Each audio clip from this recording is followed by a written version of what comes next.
festival for Buddhists. It's a time to honor the Buddha's teachings, his journey to enlightenment, and his profound impact on the world.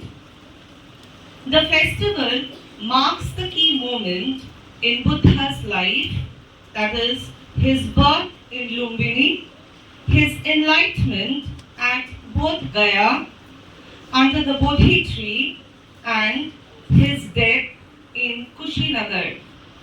For Buddhists, this day is a time for reflection, prayer, and spiritual connection with the Buddha's teachings on compassion, non-violence, and the path of enlightenment.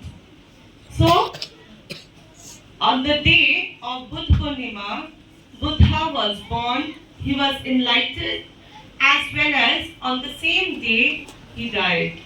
Okay, and for us, what did he leave? He left his teachings. And what are the teachings? That is, we should be compassionate to